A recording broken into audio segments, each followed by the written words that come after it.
Thanks for all being here. Back in the late 80s, Chico Mendes, a Brazilian rubber tapper, who turned environmental activist, said the following, and I quote, "At first I thought I was fighting to save rubber trees. Then I thought I was fighting to save the Amazon rainforest. Now I realize I was fighting for humanity." At the time, I was a United States Senator, working with a great Republican senator named Dick Lugar from Indiana to enact a new law.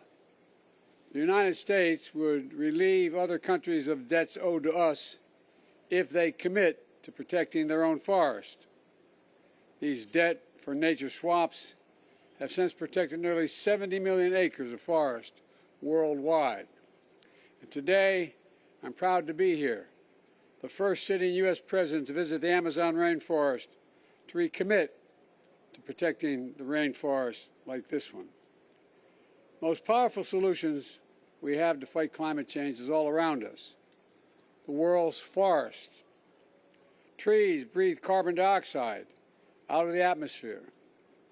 And yet each minute, the world is chopping down the equivalent of 10 soccer fields worth of forest each minute. That's why we've been a leader internationally in the fight to end and reverse deforestation by 2030.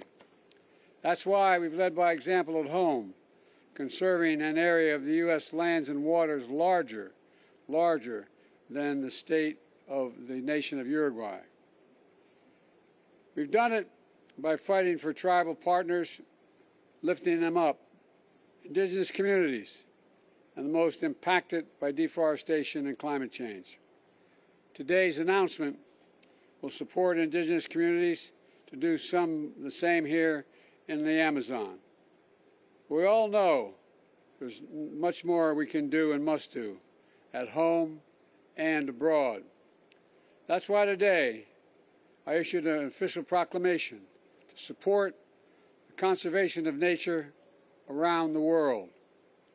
Because the fight to protect our planet is literally a fight for humanity, for generations to come. It may be the only existential threat to all our nations and to all humanity that exists. With today's proclamation, I'm proud to announce, first, the United States Development Finance Corporation will mobilize hundreds of millions of dollars in partnership with a Brazilian company to reforest the Amazon.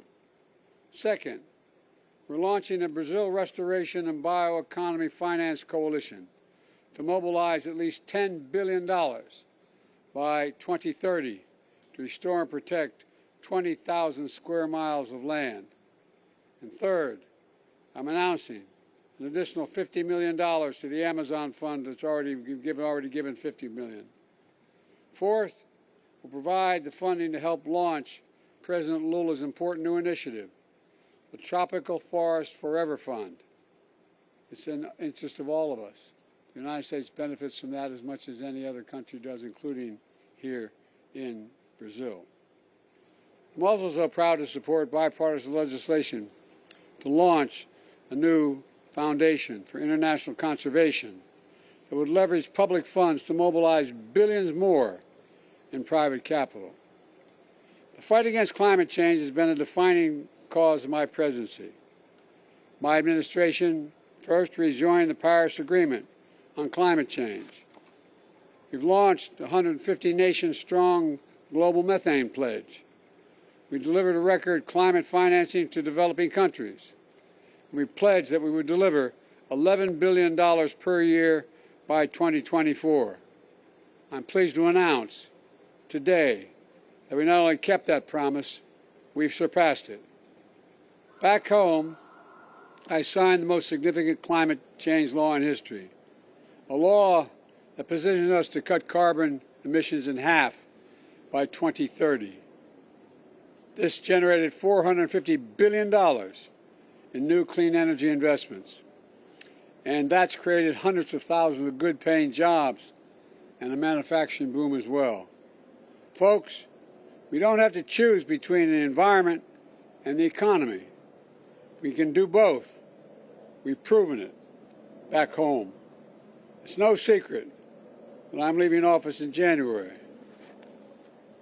I will leave my successor and my country in a strong foundation to build on if they choose to do so.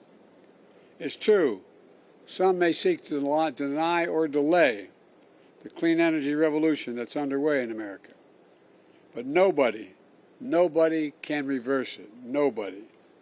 Not when so many people, regardless of party or politics, are enjoying its benefits. Not when countries around the world are harnessing the clean energy revolution to pull ahead themselves.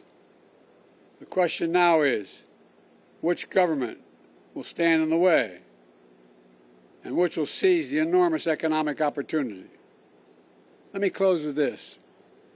It's often said that the Amazon is the lungs of the world. The Amazon is the lungs of the world.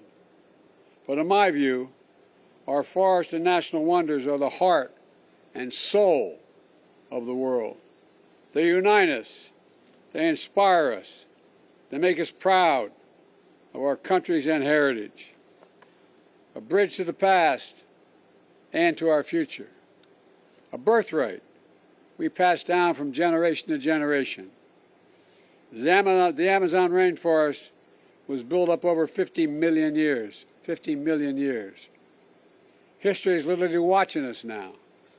So let's preserve this secret place for our time and forever, for the benefit of all humanity. Thank you very, very much.